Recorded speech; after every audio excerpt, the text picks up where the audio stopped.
the channel. So in this video, we are going to talk about the MST mini project. Now you have received the project statements. You already know that there are 10 different machine learning programs that you'll have to work on any one of them. So you'll be making group of 4 to 5 for them.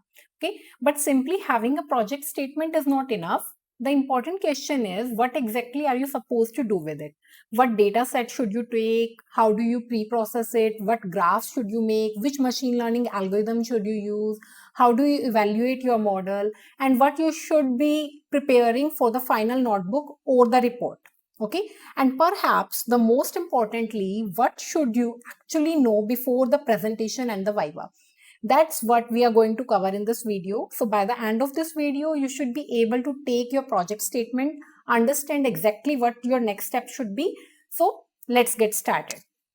Okay, so what exactly are you expected to do is, the first thing I want you to understand is this is not simply a Python coding assignment. Okay, you're not expected to open Google Colab, import machine learning library, run an algorithm and show me a number. The actual objective is to take a real world problem and develop a machine learning solution for that problem. So think about the complete journey. You start with a problem, then you find or create a suitable idea, you understand the data, you process it, pre-process it, you explore it, you select or engineer useful features, okay? And then you build an appropriate model for it and you evaluate your model, and finally you interpret what your model has actually learned. Okay, so throughout this project, I want you to think like a data scientist rather than someone who is simply trying to complete a coding exercise. Okay, so your final project should tell a story: the problem, the data, the analysis, the model, evaluation, and some insight. So keep this sequence in your mind before we will come back to it again and again. Okay, so this is the mindset of the entire project. So let's quickly look at the 10 project problems. So there are 10 different application areas. We have house price prediction. Okay. We have student performance classification. We have customer segmentation, protein solubility, loan approval, motor temperature. It is basically electric motor temperature prediction. Then material selection, air quality prediction, customer churn prediction, and finally energy consumption analysis. These may look like completely different projects and they are different in terms of their application, but from a machine learning perspective, many of them follow a very similar workflow. So once you understand that workflow, the project becomes much easier to approach. So let us understand that first. Okay. Before you choose an algorithm, you should be very clear about that there is one basic question you should know. What type of machine learning problem is it? Okay, so for this project you will mainly encounter 3 types. Okay, the first one is the regression, second one is classification, and third one is the clustering. So regression means that the output we want is a numeric value, it is a continuous value. Okay, for example, the house price prediction, motor temperature, and air quality index. So these are numbers, so we are dealing with regression. The second one is classification. So classification in sense that output would be some category or some class. For example, whether it is approved or not approved, approved or rejected, churned or stayed, soluble or insoluble, high performer, average performer, or needs improvement. So there could be 2-class classification, binary classification, or multi-class classification. Okay. Then third one is the clustering. So in clustering, we don't have a predefined target or a category. So instead, we want the algorithm to discover the groups or patterns in the data. So customer segmentation is one example, material grouping is another example, energy usage patterns are another. So before you start writing your first line of machine learning code, ask yourself, what exactly is my output? That one question will already guide many of your next decisions. Okay. So talking about the first project as an example, the first project is house price prediction. The problem here is to develop a machine learning based regression model to predict the prices of the house. So the features could be maybe the location of the house, the size of the house, number of rooms, how old the property is, the number of amenities are already included, and many other relevant characteristics. So imagine that I give my model information about a particular property. The model should be able to estimate its price. But there is something more interesting here. The project doesn't stop at what price did my model predict. Okay, if I ask you to identify the most influential factors affecting the property value, so your analysis should try to answer questions such as, does size have strong relationship with the price, or does location make a major difference, does the number of rooms matter, which feature appears to be the most influential one. So this is an important lesson for the entire project. So a machine learning project should not end with, here is my prediction. You should ask, where did I learn this prediction? Okay. The same thinking applies to basically the other problems. The remaining project follow the same basic philosophy, although the actual problem is different. For example, the student performance classification. So here you are trying to classify students into categories such as high performer, average performer, or needs improvement. The input information can include MST scores, quiz results, attendance, assignment performance, and so on. Okay. In customer segmentation, you are not predicting a predefined label. Instead, you are trying to discover customer groups using information such as annual income, spending score, and visit frequency. The next project may be protein solubility. The objective here is to classify protein as soluble or insoluble based upon their physiochemical properties. Okay. For the loan approval project, the model predicts whether an applicant should be approved or rejected. For water temperature, you are predicting a numerical temperature value. It is basically a regression problem. For material selection, you are grouping materials with the similar properties. For air quality index, you are predicting AQI. For customer churn, you are predicting whether a customer is likely to churn. And in energy consumption, if the project specifically asked you to use PCA for dimensionality reduction and K-mean clustering to identify different usage patterns and then propose optimization strategies. So don't look at these as 10 completely separate worlds. Learn the common machine learning workflow and then adapt it to your particular problem. Okay, so the complete machine learning project workflow, let us build the workflow that I want you to follow. So there are essentially 9 major stages. First is to understand the problem. Okay, second is to select or create the data set. Select from the existing or create your own data set. Okay, and then third one is you pre-process this data. Fourth is you perform the exploratory data analysis here.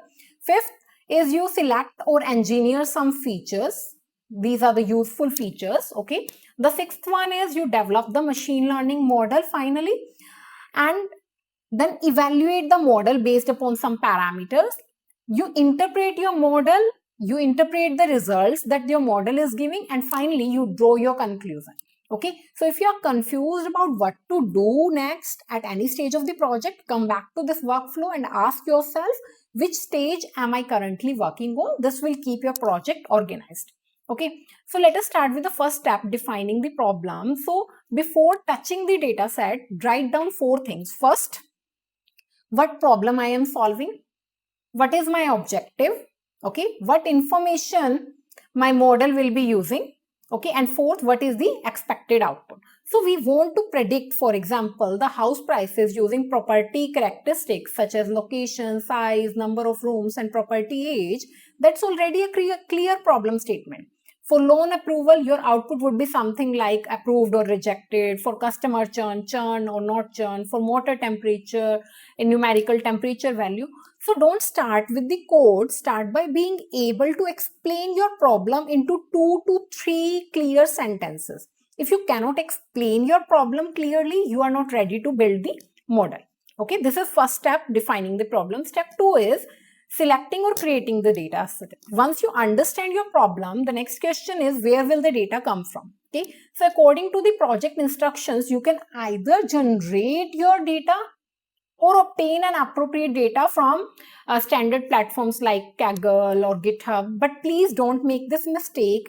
You find an interesting data set on Kaggle first and then try to somehow fit it into your project. No.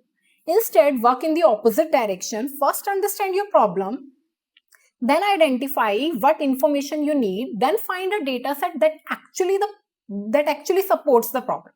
So once you have data set, inspect it. Ask how many rows are there, how many columns are there, what does every important column mean, what is my target, are there any missing values, are there any outliers, are there any categorical variables, are there any unusual values, does the data actually contain the information required for my project. So data set selection is basically the very important part of the project, so don't treat it as an afterthought. Okay, so third step is basically to understand the data. So before you pre-process anything, understand what you actually have. Suppose you downloaded a CSV file. Don't immediately start removing columns. Okay, first inspect it. Look at the shape of the data set. Look at the data types. Look at the missing values. Look for duplicate records. Maybe identify your target variable and understand your features. Okay. For example, in a loan approval project, you may have applicants' income, loan amount, credit history, employment status, and property area. You need to understand what each of those variables represent before deciding how to process them. So this stage may look simple, but it can save you from many mistakes later. Because if you don't understand your data, your pre-processing and modeling decision will be questionable. Okay. The next step is to pre-process the data. Now, it is one of the most important parts. Real world data is rarely perfect. Okay, so you may have missing values, you may have categorical variables, you may have duplicate records, you may have outliers, and your features may be on very different scales. So pre-processing can involve things like handling missing values, encoding categorical variables, scaling, standardizing numerical features wherever appropriate, of course, handling duplicates if there are any, dealing with the outliers, selecting relevant features. But there is one important rule. Don't pre-process just because you saw someone else is doing it. Every pre-processing decision should have a reason. For example, why did you replace missing values with the median? Why did you use standardization? Why did you remove a particular column? Why did you remove or retain an outlier? If I ask you if I ask this during Viva, you should have an answer.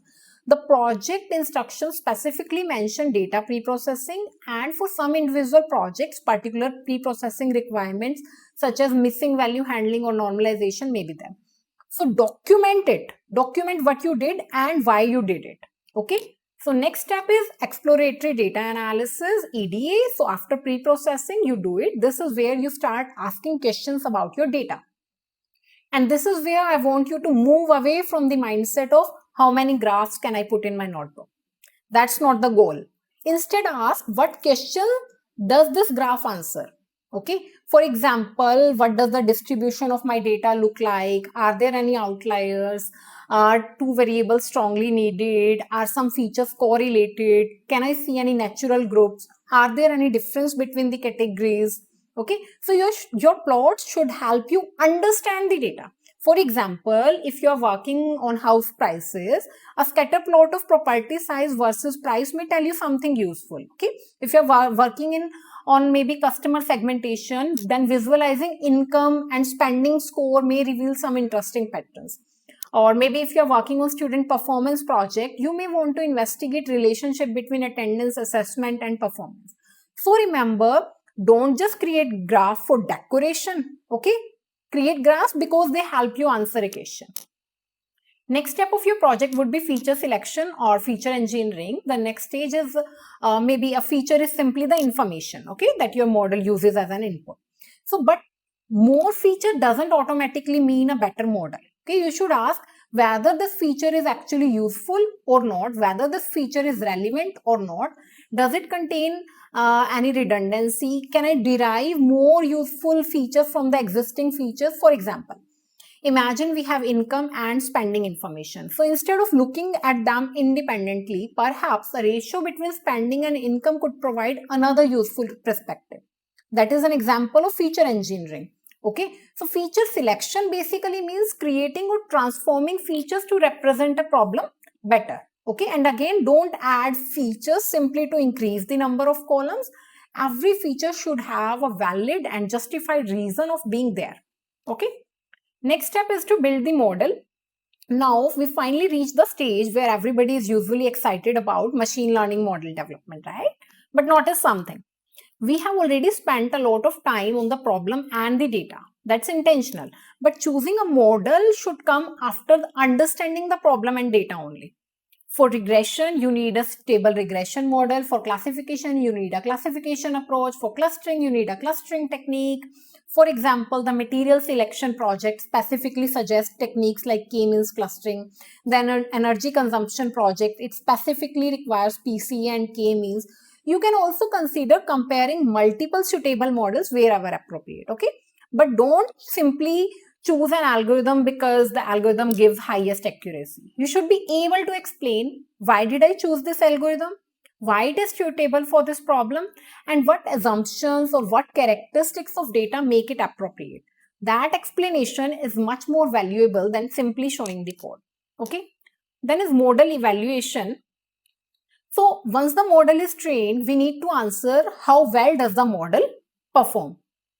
The better it has learned from the data, better it would be able to generalize, better it would be able to perform on the new data. Okay, then for that we have some evaluation metrics. For regression, it is mean absolute error, mean square error, root mean square error, R square. For classification, you can consider accuracy, precision, recall, F1 score, confusion matrix. Okay. For clustering, maybe you can use suitable clustering evaluation metrics and visual analysis also. So metric choice should match the problem. Okay. Never conclude good model from one number alone. Okay. So you don't simply show a number. Suppose your model has 92% accuracy. Don't just write accuracy is equal to 92%. That's why the model is good. So you instead ask, what does that 92% actually represent?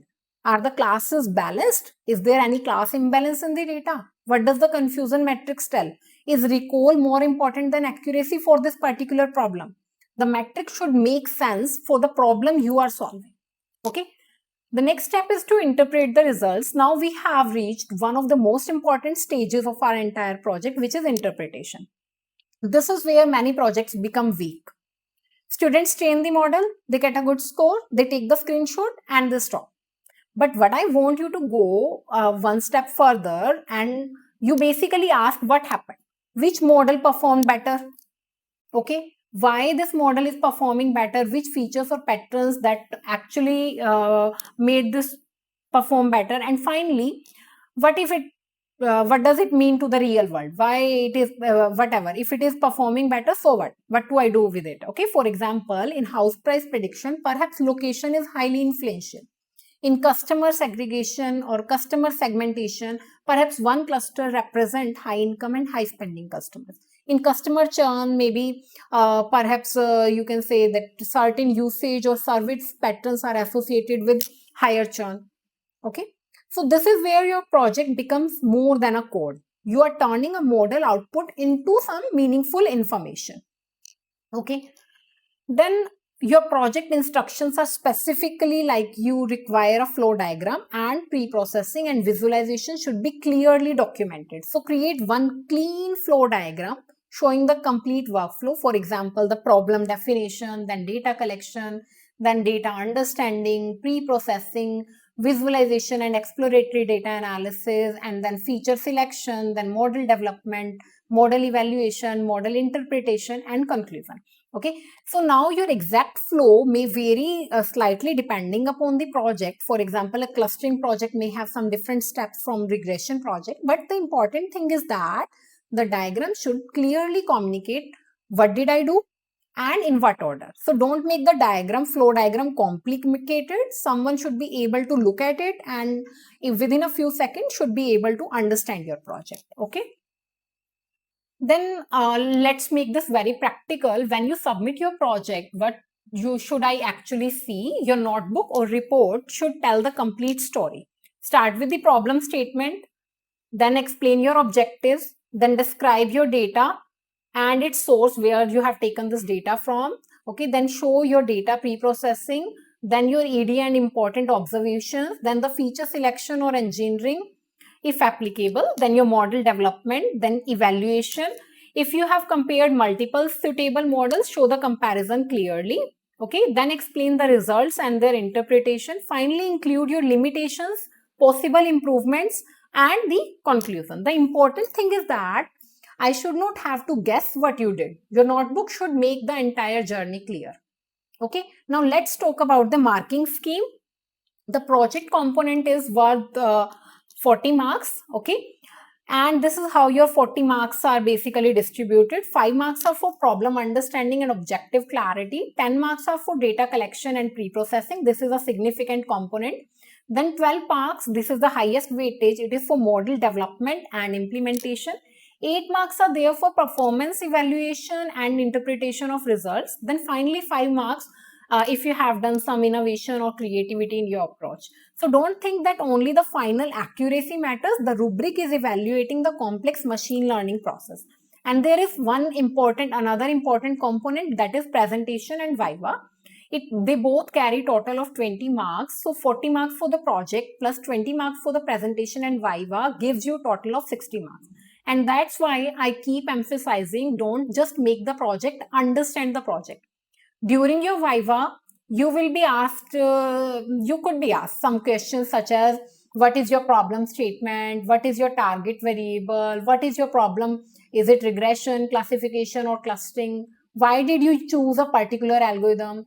Okay, why you did this form of pre-processing? Why not some other way? Why did you choose the particular evaluation matrix?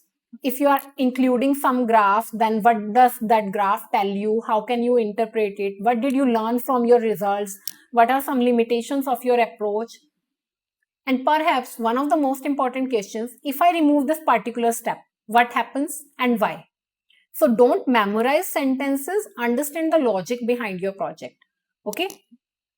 So how you can make your project stronger? Let's talk about that. How can you make your project stand out? And when I say stand out, I don't mean you should make your notebook unnecessarily long or complicated. More code doesn't automatically mean a better project. Okay, more graphs don't automatically mean a better analysis. Instead, focus on better thinking. So for example, don't add 20 random graphs. Add few meaningful graphs and explain why and what they tell you, why you added them. Okay, don't blindly copy a Kaggle notebook. Understand the code and adapt it to your problem. Don't chase a high accuracy number without understanding the data. Okay, instead choose appropriate evaluation metrics. Don't use an algorithm just because it is very popular. Justify your choice, and if appropriate, compare a few suitable approaches. You can also add meaningful feature engineering, better visualization, deeper interpretation, or a discussion, or limitation, or possible improvements. That's where the innovation and creativity component come into play. Okay. So before you submit it, I want you to perform the simple task. Ask yourself these 8 simple questions. So number 1, can I explain my problem in 2 minutes or not? Number 2, can I explain the important features in my data set? Can I just justify my pre-processing? Can I explain my visualizations? Can I justify why I chose this particular model? Can I explain what evaluation metrics I have chosen? And can I interpret the results with the tables or graphs that I'm providing? And finally, can you explain limitations and improvements of your project? And remember, the project is done in the group of 4 to 5 students according to the provided instructions. Another important point is every member of the group should understand the project. Don't divide the project into 4 parts and then learn only your own part. Okay. So basically, don't just build a model, build a complete answer to a real world problem. Start with the problem, understand your data, pre-process it, explore it, then create a machine learning model, evaluate it on given evaluation metrics, and interpret the results. Okay, understand the why behind every step. Okay, so we will also build one project in Scratch in the Google Colab in the upcoming videos so that you can have a better idea. If you're working on one of these projects, don't worry about trying to complete everything at once. Follow the workflow step by step. Okay. So in the next video, possibly we can take one complete project statement, actually build it from scratch in the Google Colab. We will go through the data set, pre-processing, EDA, model building, evaluation, visualization, and interpretation.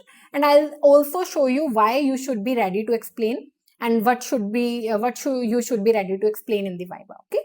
So if you find this video useful, make sure that you follow up with this series. And if you are working on your MST Mini project already, start with one simple question: what exactly is my problem and what I am trying to predict or discover? See you in the next video. Thank you.